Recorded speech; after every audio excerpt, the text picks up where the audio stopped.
What's that, Candy?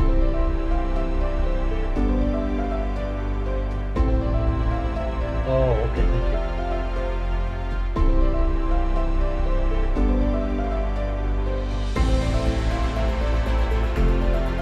Okay.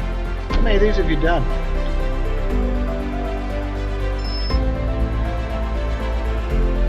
Oh, geez. Okay.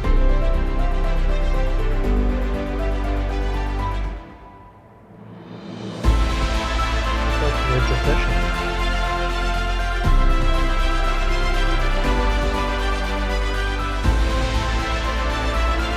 Does this promote your business?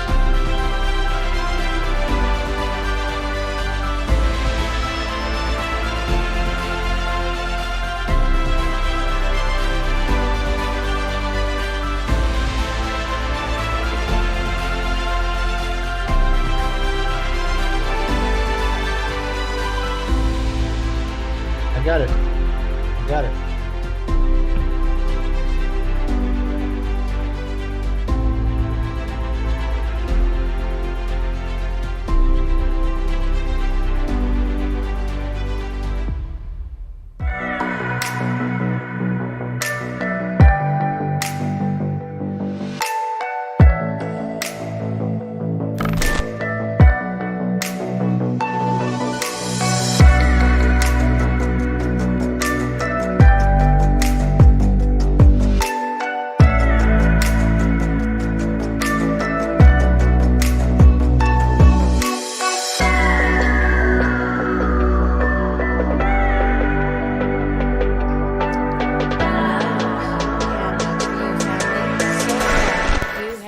Popped in to join us. It is truly amazing to be able to host another show with our family today. So thank you so much for being here. It is an honor, and we want to welcome one of the very first people that we have met when we moved from California here to Washington, that took time out of his day to help us get what we needed done for the house that we're living in now, which is, a lawnmower. And you guys remember that story. And this is the man that we were talking about, Mike Tribe, and he is amazing. The energy that he has about him is just phenomenal, and the way that he goes about helping the community in a way of, through his passion of, and his abilities. Yeah, his abilities of repairing many different things, not just lawnmowers, but there's many, it's like a big variety. Shall I go on? I never know from one day to the next what I'm going to be asked to fix next, so it's always a surprise. Tell us about that. Tell us about that, Mike. What kind of things do people? Well, reach out first to of you all, I have always taken things apart ever since I was a kid to try to figure out how they worked, and I've always enjoyed that.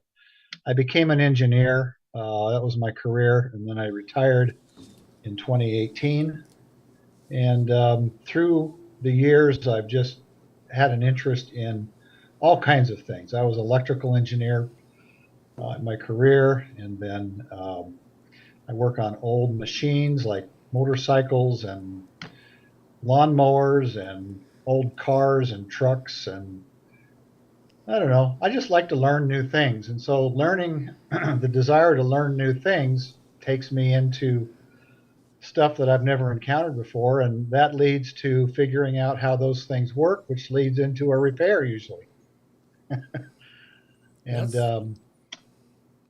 So that's kind of how my interests were sparked originally. So, Um, how did so how did you get go ahead. started in this? Well, when I retired, I was looking for something to volunteer for. Not so much because I needed to occupy my time. I had plenty of other things that I do, hobbies and whatnot, but I was looking for something to try to give back to people. I've been very fortunate in my life and very fortunate in my career. And so I just felt a need to try to give back a little bit of what I've learned and done. And so, doing that for other people just seemed to make sense to me. And so um, I contacted a organization here locally um, that provides transportation for elderly people and handicapped people and people in need to get to their grocery shopping and doctor's appointments and all kinds of transportation needs. And I did that for a couple of years, and that was pretty fulfilling until the pandemic. And then I really didn't want to climb into my car with strangers who had who knows what kind of virus. So I stopped doing that, and then I joined the local Buy Nothing project community here in my neighborhood, which is it's a gifting community whereby you give and receive goods and services for free. There's no bartering, there's no selling, no trading. It's totally free with no strings attached. If somebody needs a cup of sugar, then they put it out there, and somebody puts a cup of sugar on their front porch, and somebody comes by and picks it up. Or all kinds of stuff. Lots of baby clothes and that kind of thing. So in the course of that, somebody had an old broken down lawnmower, and I had attempted to fix my daughter's generator for her house one time, and I failed miserably and ended up ruining it. And I ended up buying or helping her buy a new one. And so through that experience, I decided I better learn a little bit about small engine repair. And so somebody was giving away a broken mower on Buy Nothing, so I stepped up and said, I'll take it. Well, it turns out that it wasn't that hard to fix.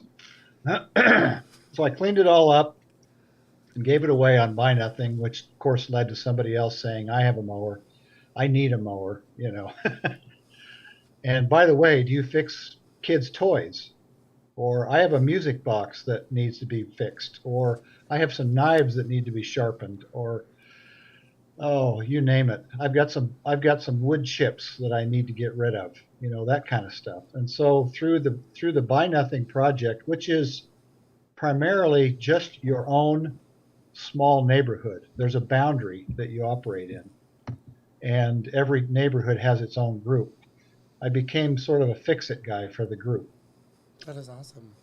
And so I enjoy fixing things, and I enjoy giving things, and I enjoy doing things for other people. So it was just a perfect fit. That's amazing. So did you already go over Buy Nothing? Are you the owner of that, or? Well, I'm one of 4 admins for my neighborhood. Okay. We had a larger group that they like to keep the groups to a reasonable number of people, usually below 1,000 people in a group. And so when it gets to that size, then we do what's called a sprout, which means you take the large group and you divide it along some boundary lines and make 2 small groups out of one large one. And so I was a member of the old group, and then that's where the whole lawnmower gig started. And then I was asked to be an admin for the new group. Oh, wonderful. So Yeah, I remember when you introduced me to that, I scrolled through that, and I thought that was pretty interesting, observing how everyone was helping each other. Pretty cool. isn't that how we met? Yes. Because I you have- needed a lawnmower, right? Yes. And I have no idea how Buy Nothing, I don't remember how we connected with Buy Nothing. If you connected me, no, It that might have couldn't been be it might have been through one of these other apps like Nextdoor or something like that, but I don't It might remember. have been the Nextdoor app where you're looking for a lawnmower. Did you put a post on Nextdoor? The neighborhood I think app? I did. I did, yes. And that's when you were on a trip, and I said, "Hey, I need a mower. We just relocated here, and is there one I could buy?" And you said, "No, but I'll give you one." That was my I think neighborhood that out is there, what right? I think that is where we met because at one point I was getting more. I had more lawnmowers than I could give away.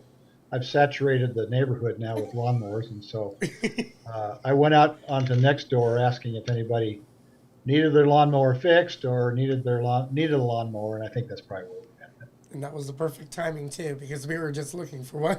Because we just moved here. And you gave us such a nice one. Well, I had to do a service call on it not too long ago. Yes, you did. That was on me.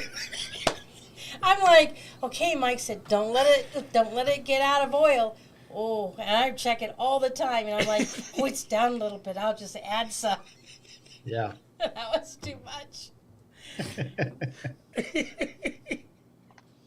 Yeah, the whole engine. So anyway, seized. so I do the buy nothing thing. I do the volunteer driving, or at least I used to. I make barn quilts. I don't know if anybody or any of your viewers knows what a barn quilt is, but I make those. It's an art project that I started doing about 6 years ago. My mom suggested that I get involved with um, some kind of creative endeavor. Being an engineer, we're not that creative sometimes. Very logical, but not real creative. And so she convinced me that I just needed to practice. My girlfriend suggested that I paint a windmill barn quilt, and it's basically just a painting on a big board that is a design off of a quilt block. Mhm. And I've got a couple here I'll show you. But anyway, the that kind of snowballed, and so I started doing those as just a hobby. And then the question came up: well, should I sell them?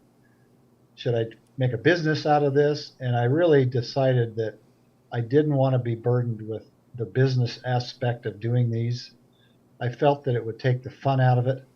I didn't want to be tied down to taking orders and tracking people down for money and then standing behind it. When although they are quality, having somebody say, "Well, I paid you good money for this, and it's got a defect in it," that kind of stuff. It just takes the fun out of it for everybody. And so I decided that after a couple of years that I was just going to do this as a hobby and just give them away to people. So that's what I'm doing. I just give them away. That's beautiful. And they are Here, beautiful. here's projects, here's too. one. Wow. This is just a small one. It's 12 inches by 12 inches, but the largest ones that I do are 8 feet by 8 feet. Wow. That's bigger than me both ways. That's one. That's what she said. Look at that. So these are just quilt block patterns, and then these particular ones are done on art canvas, so they're intended to be inside. And I've never done art canvas ones before with acrylics. Usually what I use is wood boards with exterior paint, and they're big, That's awesome. typically 4 feet by 4 feet. So these are actually, I got these art canvases off of Buy Nothing for free. I And so- remember that post. Yes, and so they gave me the art canvases. I've got one more in the works that's not done yet, and then as soon as they're done, I'm going to put these out on Buy Nothing and give them back to the community. Oh, beautiful. Because one person gave me the art canvases, and then another person loaned me the acrylic paints. So So what more do you have to do with that before it's this, done? this one's done, Okay. and the other one's done. The one that's in the works is over on my table Workstation. where I'm working on it.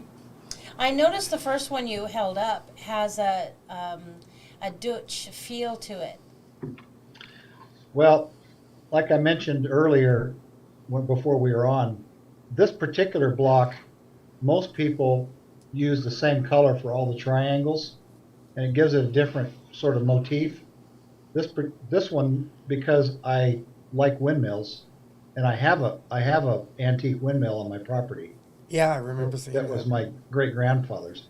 Wow. I wanted to make more of a sort of a blue sky windmill fan sort of look.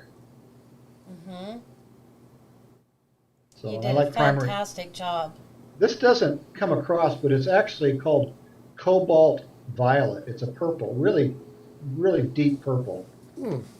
Yeah, you're So right. It does it. It's really blue to it us. looks blue, but Mm-hmm. it's purple anyway. So yeah, these are fun. This is an experiment. I've never done them on canvas before. So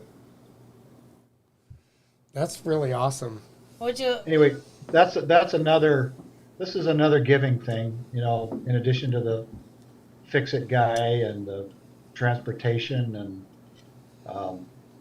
it just kind of snowballs. I get a big charge out of helping people. I don't know. Maybe it's an ego trip. I don't know, but it feels good and people like it, and I get to share my talents with other people, and it's a good fit for everybody. Yeah, and it's making a really big difference in not just the community, but also when people leave this area and they move somewhere else, they could start a whole new community of making a Yeah. difference like this too. A buy nothing thing. Well, it doesn't even have to be a buy nothing. Just the whole philosophy of helping other people with no strings attached. We should be doing a lot more of that in this world, and it doesn't take much except for a little selfless activity to help other people. And I've kind of discovered that just in the last 5 or 6 years after working my whole life and raising a family and all of that, doing things for yourself. It was time for me to sort of reach out and do things for other people. Candy and I have never actually experienced anything like this because we come from California, which is A lot of people call it commie full. And I helped you guys out in spite of that. I just want you to know. and everybody is just for themselves. I'm a Californian. I'm here for myself. So when we came here to Washington, it was an honor and a blessing to have met you because you showed us a whole different way of community and of giving and all that type of stuff too. And it's really amazing. Well, I wouldn't go so far as to say that it's typical. It's probably atypical, but it used to be the way things were 100 years ago when people lived in the rural areas and had to help one another because there was no other way to survive. Hmm. And wouldn't you say that it looks like we're coming back to that, like a full circle? Well, I think it has a lot to do. I mean, we can get into politics, but people don't trust the government anymore, and so they're kind of retreating back into their own little cocoons and relying on the tribal groups, and that whole thing it's not good because people stop reaching out. Yeah. There's a lot of anger in the world right now, which is really unfortunate, and I don't think bodes well for humanity. So I'm just trying to do my small part. Hmm. And that's all any of us can do is what we can do for each other. When we got the message, people are not business, um, that was really clear that people are important.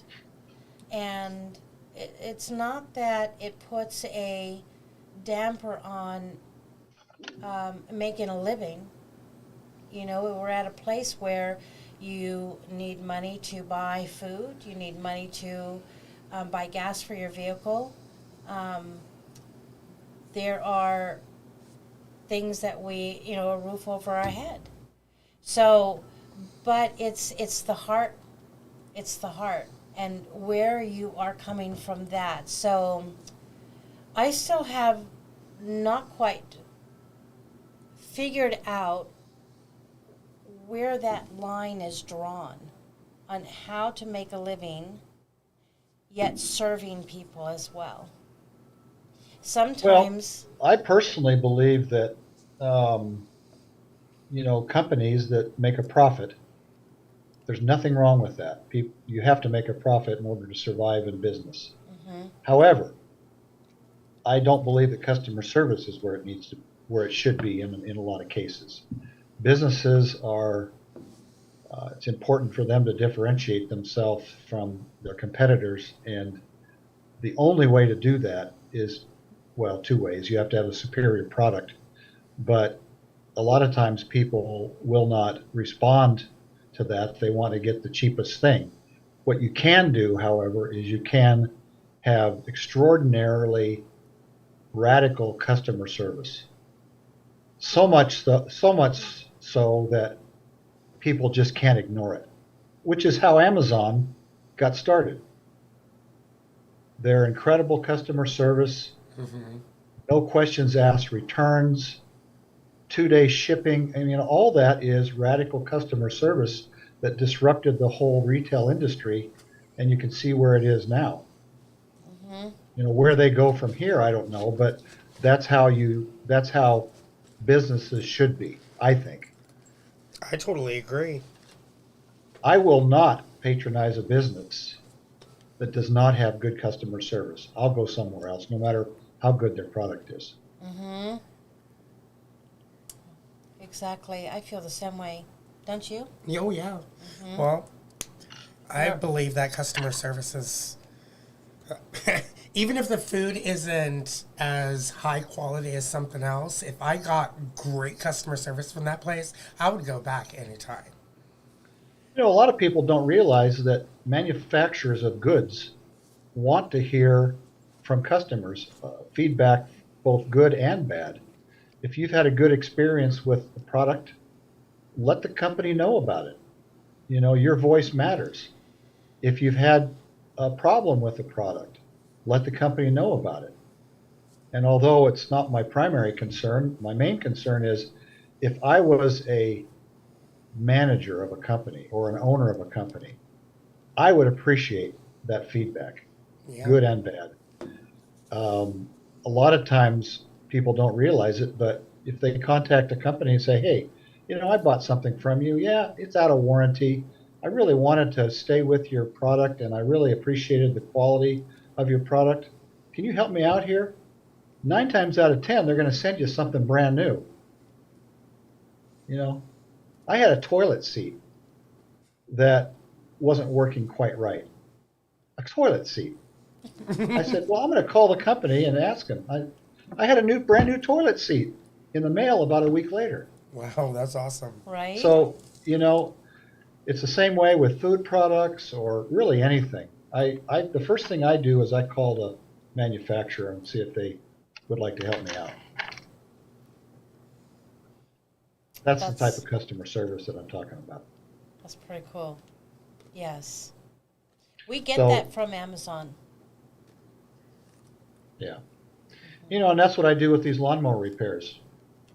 People will say they have a lawnmower, they don't have any money. Can I take a look at it? So I'll go pick it up. I'm not blowing my own horn. I'm just trying to explain my philosophy of helping people. Um, yeah, I'd be happy to stop by your house, pick it up, take a look at it, let you know what I find. I don't charge for the repairs except parts. Most of the time I have a inventory of used parts that I can use that gets it back running again. And then I'll deliver it. It just makes sense to me. Of course, I am retired, so I do have the time to do all this, but I think it's important that's not just the repair aspect, but also helping people in terms of their transportation needs, carting these lawnmowers around and, that kind of thing. One of the most common questions that we get is how do I find how to help? How do I find what gifts I have? How do I find what my passion is? And truly, some feel really lost about it and don't know where to begin. Do you have any sage advice for that? Sage, I don't know about sage, but being someone that likes to be as self-sufficient as possible, um, it's easy for me to find things that other people can't do because I think self-sufficiency has kind of been lost in this in this modern times of, buying services from people. Nobody knows how to fix their car anymore, or nobody knows how to do landscaping or yard work. Nobody wants to do that kind of, not nobody. I'm just saying, the preponderance of people tends to be oriented to other activities. And I think that comes from a lot of people that live in urban areas. They go home, they go to their homes, they get up, they go to work, and they come home, go back in their houses. I I really feel connected with small rural communities when I go there, because I think that spirit of self-sufficiency still lives, and it lives in people that have to be that way in order to survive. So through that, through my daily activity of doing things to be self-sufficient, I can also do those same things that I do for myself for other people.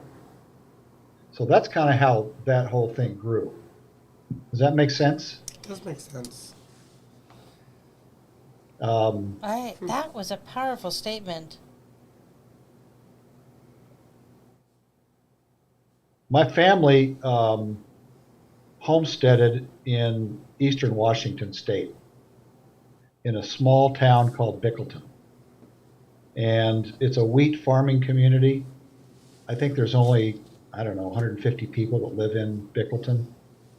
But they have a annual pioneer picnic that's been going on for over 115 years, I think. 113 years. My great-grandparents went to it when they homesteaded up there. My grandparents went to this picnic. It was kind of like an annual homecoming for everybody. Very, very down to earth. It's not like a big carnival kind of thing. It's just they have a little rodeo, and they have an old antique carousel that only is open during the picnic every year. And I got to know people that live up there. My family hasn't lived there since the 1930s, but I went back to the picnic wanting to reconnect with some of my roots, getting to know people that knew my grandparents and my great grandparents when they lived there, and one acquaintance led to another, which led to another, and now I've been going to the picnic for probably over 10 years. Wow. And I've gotten to know a lot of people around the Bickleton community. And I've, of course, spread a bunch of barn quilts around the area, too. But, these people are farmers, or they're mechanics that have to fend for themselves because the nearest town is 30 miles away. They don't even have gas in Bickleton. They do not? How can you live 30 miles away and not have a gas station? Walk. You have to go. You have to go fill up your equipment. I imagine that some people have gas tanks of their own, So and they have gas delivered. I remember my granddad when I was growing up. He just lived about a mile from me here in Vancouver. When they moved over from Bickleton, and he always had a gas tank full, and just a hand pump. But when I was a teenager, I'd go over there and see my grandparents, and I'd always fill my car up with gas whenever I was over there. that reminds me of the joke. When I was your age, I walked to school 30 miles uphill, barefoot and pregnant, both ways. Both ways, right.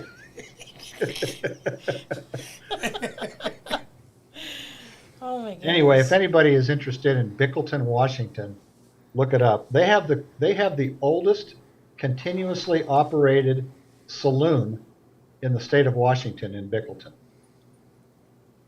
Saloon. It's the only building in town that hasn't burned down at one point or another. And the town itself has burned down on a couple of occasions. Wow. Well, so has San Francisco. Yeah. Well, right now it's flooded. Too It's called the Bluebird Cafe, and you can still go there, and they have the original Brunswick pool table from the turn of the century that's still in there. Oh, Wow. that is awesome. It's That really would be cool. neat to look at. That sounds like Anyway. a day trip. Yeah, a lot of people go there for a day trip. It's about 35 miles straight east of Goldendale. Okay. It's awesome. But I think we're digressing here a little bit. So what you said earlier really struck me. What you can do for yourself, you can do for others. Sure. And I don't think people consider that when they're thinking, well, what do I do? I mean, they look at Kid and Candy and they're like, well, how do I do something like that? You know, I think some of that actually showed up during the pandemic. People started making masks. People that sewed, they made masks for people. You see, to some extent, I think early on in the pandemic, you saw people pulling together and helping others. And then this whole mask mandate and vaccination and all of that started to tear people apart through their political beliefs, which was horrible, keeping kids out of schools and I'm not an anti-vaxxer, but I'm just saying that what started out pulling people together ultimately ended pushing people apart. Yeah, separation, right? Right. Always being aware of what causes separation and then move the opposite direction. Now that's this whole tribal orientation that people find themselves in. Yeah, people have lost connection with a lot of family over views of many of these things. And we do have to be YouTube friendly, which means that we're not going to no longer say that word because YouTube will shut the channel down for things like that. I didn't know if you knew that. I'm not sure what the word is, but anyway. It starts with V, ends with scene. Okay. Yeah, I don't know. I think people air out their personal feelings too much. That's how I feel about it. Well, I have to believe that the vast majority of people in this country and in the world are somewhere in the middle. And not the radical, but the extremist viewpoints on both sides, right and left, have gotten all the news coverage and publicity, and they're a minority, a very small minority. And the people that are in the middle, the common sense folks, I think, are not being heard. Yeah. It's one reason why I stopped listening to a lot of the news media outlets and just started focusing upon what I can do to heal myself. Start focusing upon what I can do for myself to be able to help those that are coming into our experience. Well, this all gets back to how important I think it is to help other people, and the main driving reason why I do what I do is that you can help out in your own small way to pull people together, and people remember that. They'll pay it forward in their own way by example from other people. A lot of times people will want to pay me for a lawnmower repair, and I simply say, no, thank you. Just pay it forward to somebody else. And so I'm hoping that is enough of a motivation for people helping people going forward. I don't know what else an individual can do. I don't have any political power. I don't have any anything else that changes policy, but I know I can help other people, and I think I really believe that that's the foundation. That's going to be our salvation eventually. Well, it's also establishing a great sense of hope in humanity too. Well, That and there are it great goes, people out there. and it's not just people. You got to help the earth. Hmm. You have to help the wildlife in our environment. Without wildlife, we're doomed. Very true. And unfortunately, if we're doomed, that's good for wildlife. So we have to do something. And so this is, I think, just this helping philosophy is a foundational thing, in my opinion. It really I hope that is. I hope that makes sense. I don't know. Yeah. Yeah, it's a great foundation to build off of. So this Buy Nothing, it's on Facebook, and if someone wanted to experience something like that in their neighborhood, is there a Buy Nothing everywhere, or is that something that needs to be created, or how do they find that? Well, the neighborhood groups um, are are defined by boundaries. That boundary centric nature of Buy Nothing was intended to encourage relationships amongst your neighbors. A secondary reason was to get rid of your stuff or to get stuff. But it was really secondary to creating a nurturing environment for people to get to know other people in your neighborhood. Um, there's been a lot of interest of people wanting to get off of Facebook. And so the Buy Nothing Project developed an app that can run on Android or iPhones, iOS, and that app is available to anybody. And it's a lot like Facebook Marketplace, where you can set up a radius around your location where you want to look for stuff. You can go, as far out as 20 miles, I think, or just stay within your tight neighborhood. The other thing you can do is if you're going on vacation someplace or going to see a relative, you can change your location to where you're going to be, and then you can do Buy Nothing stuff in that new location. That's not available to you in the PC Facebook app or Facebook platform. You're restricted to just being in your neighborhood, Okay. operating in your neighborhood. And we have what are called double dippers that try to join more than one neighborhood group, which is not allowed. So one of our questions when joining is, do you belong to any other Buy Nothing groups? And if so, you have to leave that group before you join ours. If you are in our boundaries. And so I typically do the membership for our group. And so I'm also what they call an observing admin in all of the Buy Nothing groups in the county here. So because I would be a member of those groups only on an observational basis, I can see whether or not they are in a common group. So if somebody says, no, I'm not in any other groups, well, I can see that you are. So it's sort of enforced. Now the app has taken it's been slow on the uptake. People like Facebook in my neighborhood, so there isn't as much activity through the app as in on Facebook. So I'm looking in, what do you call this? The App Store? The Yeah. App Store. And I Uh-huh. see Buy Nothing, and underneath that it says Buy Nothing Project Incorporated. Is that the right one?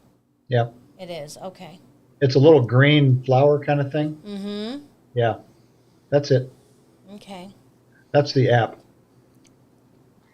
Very And there's no cool. restrictions on who joins. You can join, and then you can define what your location is when you set it up. Okay. But it follows all of the basic buy nothing tenets of unconditional giving, unconditional receiving, no bartering, no selling, that type of thing. It becomes more difficult to interact with people that are a long ways away because it's hard to get out and drive 10 miles to pick something up.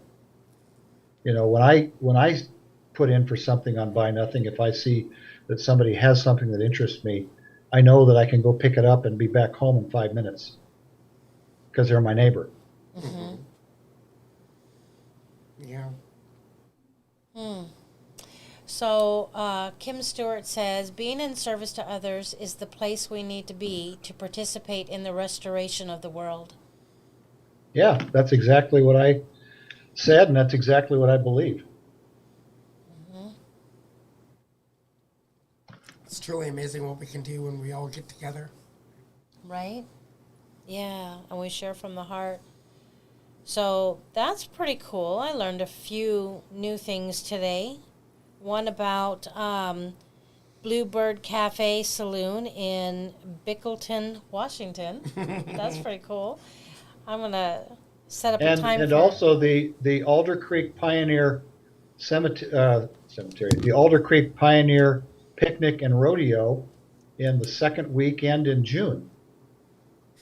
That's in Bickleton. That's the picnic that I referred to. Second week in June. Yeah, Cool. That's awesome. Yeah. really down home. It's not like any type of carnival that you'd see around town. It's just people getting together, eating. They have food, and there's a potluck on Friday night, and Saturday they have a morning program. Then they pay tribute to the community members up there that have passed away that year. And Wow. yeah, That's special. That is very special. Yeah. Yeah. I like the sound of that, where I- everyone gets together like that.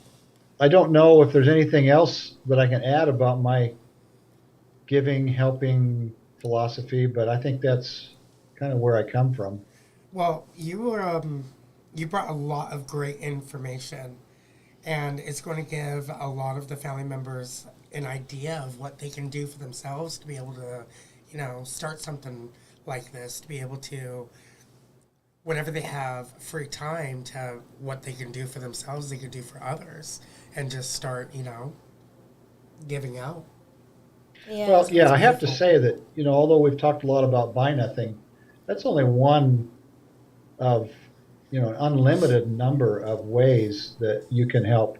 If you want to be more involved in a more formal type of organization, like the transportation service that I was doing for a while before the pandemic was a Catholic church organization. Although I'm not Catholic, I felt that it was a good service that they provided, and I knew I had a friend that was doing it, so I got involved in it in that way.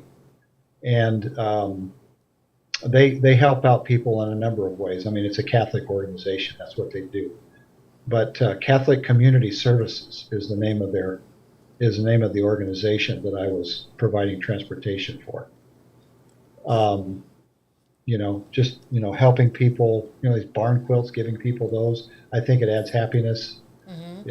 It adds color to the neighborhood. People like looking at them when they drive by. I've got about 6 or so up on my outbuildings. And so, people comment on them, stop in all the time. I get people that stop in that I don't know. They want to know about these barn quilts or they want to know about those things on my barn. And I've made some very, very good friends just for people that stop by wanting to know what those are. That's awesome. Yeah. And you were mentioning that even the newspaper interviewed you because of the barn quilts. Yeah. Well, I have to admit I did call the newspaper and say, "Hey, would you like to do an article on barn quilts?" And they go, "What?" Kind of like what I So said. yeah, What are lo- barn quills? the local newspaper came out and did a little story on barn quilts. That's cool. Yeah. So Oh, yeah, Well, I have to say this was an honor, and this was actually fun. This is fun to be able to talk about this and to be able to, sort of contribute to humanity in a, you know, social way.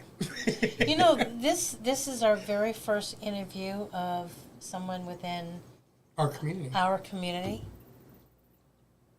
oh, that's nice. We interview people all over the world, and you're the first one in our community, and I love Well, it. there's probably more of us around our community. Um, you If know, if you know anyone with a worthy story, Okay. connect us. Yeah, because closed mouths don't get fed, but also closed mouths don't help others. yeah. Like I mentioned to you earlier, Candy, or the other day when we talked about this, I don't think what I do is extraordinary in any way. I'm not trying to blow my own horn here. I just do what I think is right, and do the right thing. Because sometimes doing the right thing is hard. Taking the high road. It's not easy, but in the long run, it's the right thing to do. A lot of cases, and I'm always glad that I've done it. So sometimes when I think about taking the low road or trying to do a shortcut or get something for nothing or something like that, it doesn't feel right. And so at this stage of my life, it's really all about trying to do the right thing for myself and other people, and that's just the way I think it should be. Well, our purpose in asking you to come onto our show, for those that are wondering, is that because people ask us all the time, where do I get started to help others? How do I even inspire a thought? And so we thought that because of what you do, sharing how you got into it, what your purpose is behind it, how it makes you feel. Those are all things that you shared. And then what you do for yourself, you can do for others. So if you can repair things around the house, if you can bake, if you can apply makeup, do you know how many women have a hard time applying makeup to make themselves feel good? If you're into that kind of thing. Yeah. So there's always ways that you can help and to be in service. Well, the Buy Nothing organization or the Buy Nothing project is a good way, I think, to do that, because I have found that the founders of the project have established it with that primary goal in mind, and the rules and principles that the group follows have been consistent in that regard, and the founders are still involved in making sure that people and reminding people that this is the reason why the Buy Nothing project was started in the first place, and we really would like to make sure that everybody understands that, so that when you get involved, you're not just creating another Craigslist. Yeah. Yeah, that was So, horrible. I'd encourage people to look at Buy Nothing. Mm-hmm. Not so much because that you've got a closet full of junk that you want to get rid of, although that's a good reason too, but mostly because you want to establish relationships with people and your neighbors. Yeah. There's a Buy Nothing member in our group that does house cleaning, and it's her business. She charges for it, but I got connected with her through Buy Nothing, and now she's cleaning my parents' house. That's awesome. Nice. So that type of thing, and people that have kids, raising kids is expensive, and a lot of people are on a shoestring budget now. People need diapers, they need clothes, they need to get rid of clothes when the kids outgrow them. Breastfeeding mothers need those supplies that are expensive. You can't give away prescriptions, alcohol, weapons, that kind of stuff. But necessities, regular things that people need, you can find just about anything. Or put an ask out, and 9 times out of 10, somebody has what you need. Good that you remembered that. That's right. I've seen a couple of those. Oh, yeah. And that's how you guys got connected. And that's how we all met. Well, thank you so much, Mike. We just loved this time with you. Oh, that was nice. Thanks for asking. It's nice to be able to share about, the reasons as opposed to just trying to advertise something. And isn't that where it all begins? It's that self-exploring. Who am I? What do I do? What do I like? What are my passions? How can I help? Yeah, for me, it didn't take a lot of soul searching. I just enjoy doing certain things, and I said, well, if I can help people by doing these same things that I'm already doing, why not? Right. And so you got to be careful, though, because you end up spreading yourself too thin, and then you can't help anybody. So, I have to be careful that I don't take too much on. That's a good point. Yeah. Yeah, this was amazing. Okay, good time to wrap up. Yep. Does it feel good? All right. All right, Mike. Thank you so much for being here. It was an honor. You're welcome. It's good to see you both virtually. Right. Stop by sometime. Okay. Oh, we will. And family, thank you so much for being here. Thank you so much for having that connection, that love, and willing to, listen and share the channel as we share what we're doing here today. So thank you. Thank you so much. All right, you're welcome. We love you guys, and we will see you guys soon. Bye-bye. Bye.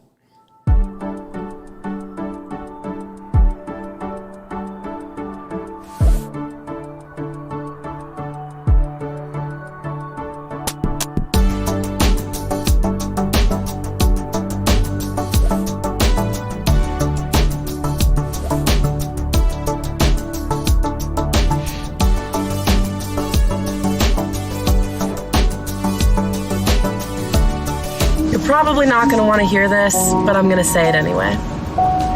Always go with the choice that scares you the most, because it's the choice that's going to help you grow. Wow.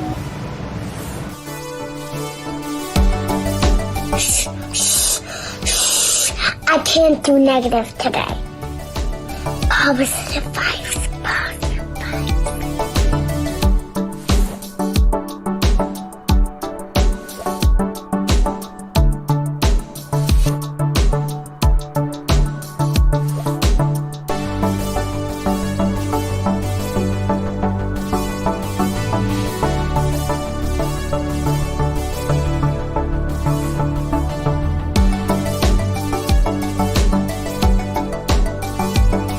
Hey, best friend. Wait.